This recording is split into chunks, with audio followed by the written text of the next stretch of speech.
hit the Facebook Live button. Hey, Facebook Live, we are live with TayoRockson. He is a fellow podcaster, and I just committed the cardinal sin of asking him about his podcast without the Facebook Live button on. So let's do that take two, and people are watching now. Hey, hi everybody. So I host a podcast called As Told by Nomads, and it features people from different parts of the world talking about different ways to embrace a global mindset, be the best leader that you can be, and the best communicator you can be. So it's a weekly show, and it's been on since 2014, and it's ultimately just all about you ensuring that you use your difference to make a difference. Use your difference to make a difference is my mission statement. I love that. There you go. Using your difference to make a difference. It's awesome. All right, so if you can, I'm switching over to the tech stuff here, Tayo. If you can give me a 5 count, 1, 2, 3, 4, 5. 1, 2, 3, 4, 5. We're about even, so that's awesome. And let's see, I'll practice your bio here. TayoRockson is a storyteller, cultural translator, and brand strategist for change makers on a mission to use his difference to make a difference. There it is again. He's been named top 40 millennial influencers by New Theory, and is also a 3-time TEDx speaker, the president and CEO of UID Management, and the host of the podcast As Told by Nomads. Thank you. Welcome. And we're not started yet, but I pronounced everything okay, and it's all Tayo. good. It's Tayo. Tayo. Well, a lot of people say Tayo, so it's Tayo. Okay. Well, that's why we do this. All right. Hey, Facebook Live, I'm live. It's Tayo, not Tayo. So Tayo. All right. This is why we do this stuff. All right. Good stuff. Did I remember to send you an onboarding video link, Tayo? Maybe. I hope I did. All right. Probably did. Yeah, so here's the onboarding of the onboarding. So take us behind the talk. That means summarize one of your talk. I have learned the differences to find the commonalities is the one that I have featured here. Yeah. But obviously you've done this 3 times, so we'll talk about that. And then we'll have a conversation. So I'm going to be true to the spirit of the conversation. I'm not going to go completely rogue on you and ask you awful controversial questions like some, probably other people have done to you. Other people have done that to me when I've been on the other side of the mic. So I'm absolutely not doing that to you, Scout's honor here. And then we have the blitz round. About 10 minutes in, and those are the either-or type questions. Are you a memorizer, an improviser, or a blender? You'll answer the question. That's really when we pivot to talking to Talk Universe to help inspire them to get on the stage and give their, TEDx or branded talk to change the world as well. And then we'll have the final word of advice, and that's just a little 10 or 15-second final advice, and it's a short 15-minute interview. It goes by fast. Hey, no, I'm ready. I mean, I love this. I love this. Thank you for even thinking of me. I love talking about this. Thank you for doing this 3 times. I mean, I've had a couple of people that have done multiples.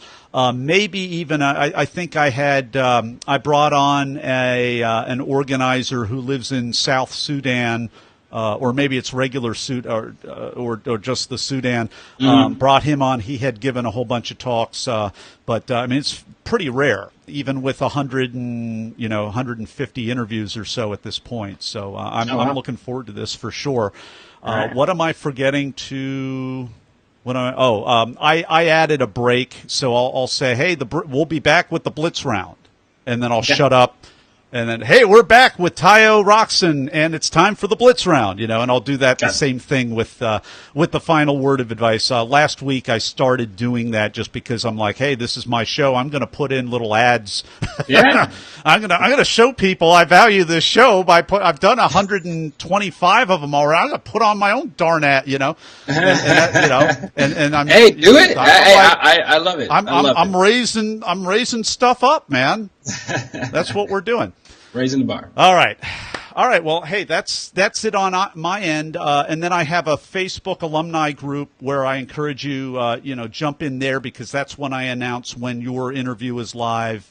in about 5 to 6 weeks. That's where we can more easily stay in contact. And more importantly, you can meet other people that have given similar talks, like the person I just interviewed who gave a great talk on the contributions of first-generation immigrants to the United States. Just a great interview right there. So all good. And, I'm ready to go. Any questions for me before we start? No questions. All right. Well, you know how this is all done. So we're going to go live here in 3, 2. We are live with TayoRockson. Tayo, are you ready to talk? I am indeed. Thank you for having me on. TayoRockson is a storyteller, cultural translator, and brand strategist for changemakers on a mission to use his difference to make a difference. Tayo has been named top 40 millennial influencer by New Theory and is also a 3-time TEDx speaker, a president, CEO of UYD Management, and the host of the podcast As Told by Nomads. TayoRockson, welcome to the talk. Thank you so much for having me, and it's a pleasure to be on here. Thanks. You've done a great job of curating a bunch of speakers all over the world, so I'm always eager to be surrounded by such good company. Tayo, I'm just trying to use my difference to make a difference. Yes, keep saying that. Yes, yeah, that's Tayo's tagline that I'm already stealing from him. Hey, steal away. his TEDx talk, one of them that we're going to start out talking about today is called Learn the Differences to Find the Commonalities. And he has 3 ways to be able to practice diplomacy. Actually, that's not the title. That is my top takeaway from your talk. Yeah. His talk is called, excuse me, too many notes on my end. It's called The Art of Diplomacy. Yes. He talks about 3 ways to learn the differences to find the commonality. I'm going to summarize them so that we can go even deeper in a short amount of time we have. Number 1, gather information. Number 2, become an active listener. And number 3, to become an active member of your community. TayoRockson, please take us behind the talk, The Art of Diplomacy. Absolutely. So for this particular talk, you mentioned I had done 3 talks. So last year, this all happened last year, and this happened right after. In a year. I think you did 3 TED Talks in a year. Yeah. It kind of happened. I mean, you got to look at the climate of the world we live in, and a lot of the work I do. I run a diversity inclusion company, so a lot of what I do is teaching leaders and people, thought leaders, how to communicate their messages across cultures. And we've got the election, we've got Brexit, we've got all these things going on. So there was a lot of, it was really in the air. It was ripe for that. But I had pitched a bunch of organizations. I reached out to a bunch of TEDx organizations and I identified the ones in my area, New York City, and I just planned about 4 to 5 months ahead of time, the ones that were happening in April, May. I started that in January, and I just started reaching out, found out what the contact information was, and I was like, okay, what I'm going to do is, some of them had themes, some of them didn't have themes. I was like, okay, this is who I am. This is what I've done, and this is what I can talk to. And I sent them a link to some of my stuff in my podcast, and a lot of them didn't respond. Some did, and then I followed up. And this is when some started to respond. So I followed up about 1 or 2 times, and then on the second time I followed up, one said, "Hey, sorry, we were on a break. We checked you out. We would love to have you." And then the other, same thing when I followed up, they just said, "Hey, you're in. We forgot to notify you." And so it happened a lot like that. So those are the 2. And then the third one that happened was they actually approached me. It was TEDx L'Oreal, so it was an internal TEDx. And this was the first time L'Oreal, the company itself, was doing a TEDx. And they were doing the global talk, and they had heard about me through my work, my podcast, and word of mouth, and said, "Hey, we really would like you to be on one of the speakers in our inaugural TEDx." But to take it back, I know I was going all the way, but to answer your question, this particular talk, I really thought about my dad. I grew up as a diplomatic kid. I'm a Nigerian. I grew up in 5 countries and 4 continents. And as I was approaching this talk, the theme for this was 1, meaning how do we get people to have unity? And I kept thinking about what it was like for my dad when he kept moving to different parts of the world and what I was learning from him, how he would maintain relationships internationally and locally and come back and forth. And then I kept thinking about what I was experiencing during that time, because ultimately that's what led to my career. And I just codified everything. And I went back in time, and the first thing was learn how to collect and gather information. And that was what I was doing. When I was in the environment, I needed to know how to collect and gather information. And I also compared that to the world today. A lot of people make decisions without collecting and gathering information. They don't know what they're expensive decisions. Yeah, expensive decisions. Even if you look at there's a rule called the gag rule, and no matter where you fall on abortion or not, it sort of basically silences aid for people that that might provide abortion, I don't know, pills or any of that. And the thing that they don't understand is that some of these funding actually helps with the contraceptives and the HIV and the malaria and all that. So taking away funding just actually limits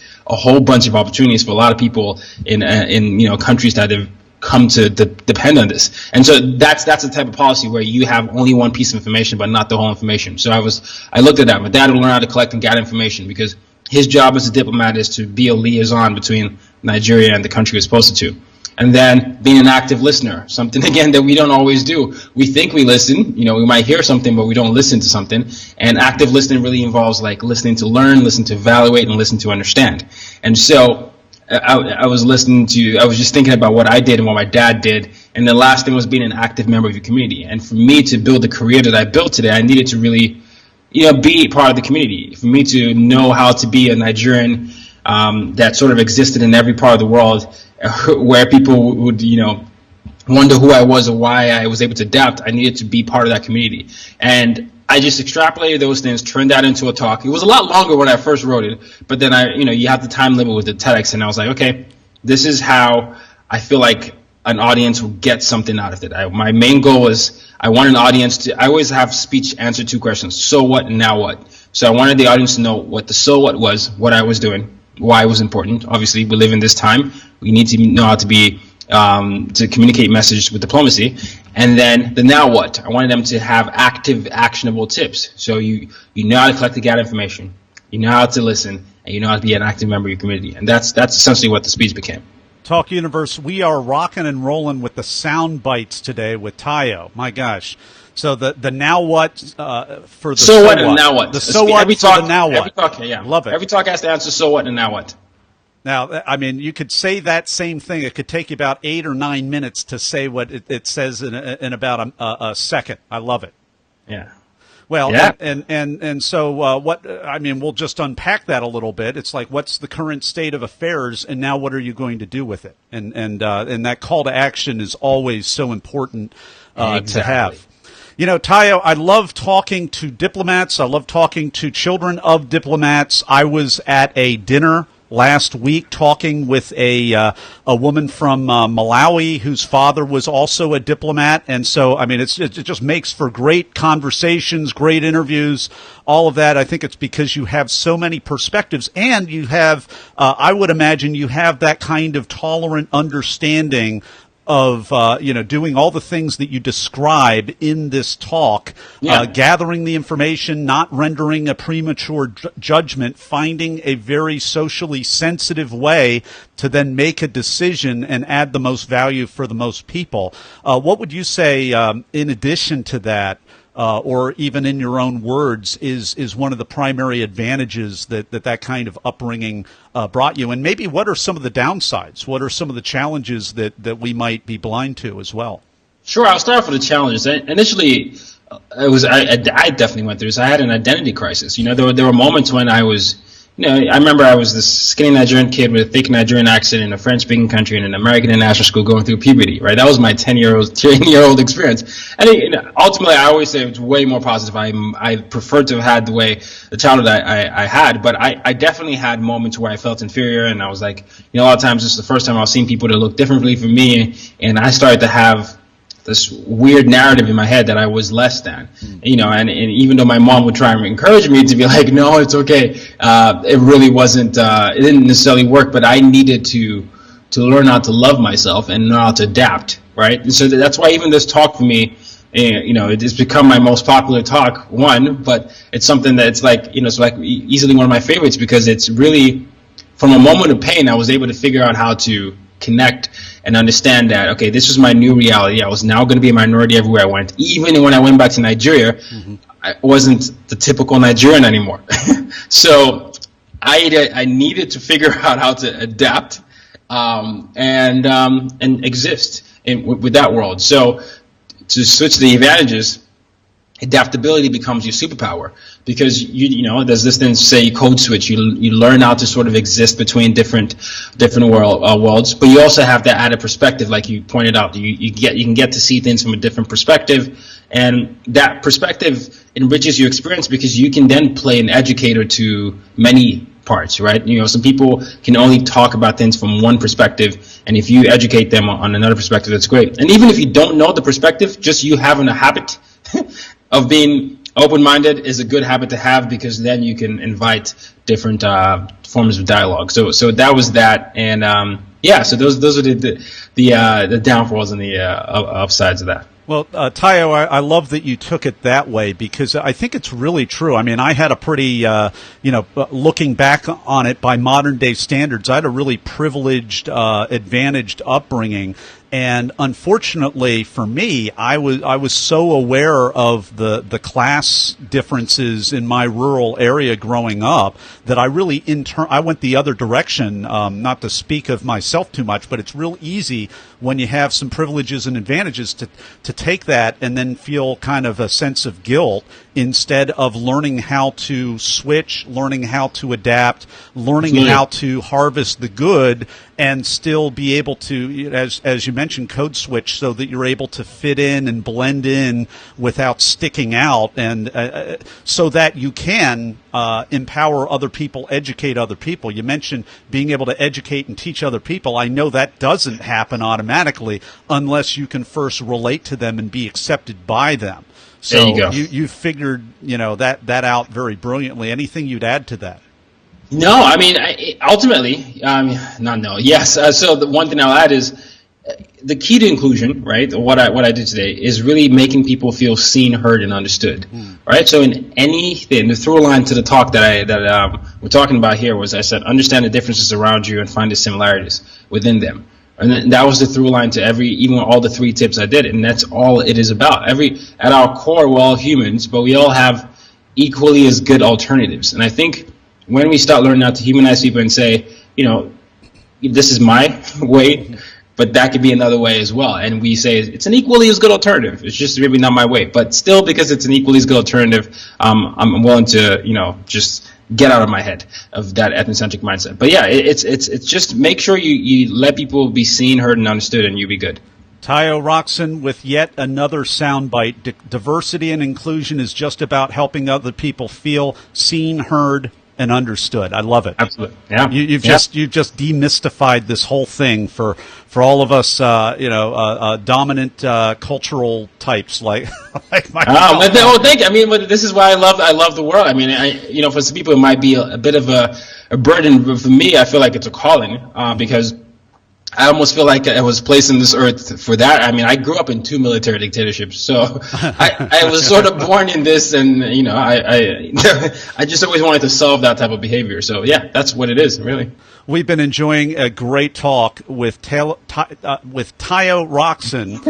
and we are about to be right back with the Blitz Round. And we're back with the Blitz Round with TayoRockson. Tayo, are you ready? I am. Bring it on. All right, I'm bringing it on, and these are a bunch of either-or questions related to the preparation and performance of your talk. Question number 1, were you selected or did you apply to speak? I applied. For all 3, or were you I applied for to that 2. I applied to 2, selected for 1. I'm just going to broaden it because you've done 3 of these, so we want to encompass I all applied the 3. to 2, and I was selected to 1. And a funny story, I know this is wrapping around, but it's a quick story. So when I applied to the 1, I had applied I thought I was going to speak on the same topic. So I applied to like 10 or TEDx with the same topic. And then 8 then responded, 2 that responded said yes to the same topic. So I had to switch. Change one of my topics last minute. And that's how I came up with the art of diplomacy. The first talk was how to be an inclusive leader, and then the second one. So I quickly thought about that. But yes, I applied to 2 and I was selected for 1. So I'm really glad we've been focusing on the most recent one, frankly, because you've had so much super processing that I would imagine by the time you did the second and then now the third, I mean, I shouldn't be surprised at the sound bites because Talk Universe. This is what I know. This is a blitz round, but this is what. The process forces you to soundbite your thinking so that you can impact people in milliseconds instead of minutes. And when you can do that, you listen to what the person's saying. So, all right, question number 2, moving on. Are you a memorizer, an improviser, or a blender? Blended, for sure. Blended. All right, and did you have nerves, or were you in the zone, or neither, or both?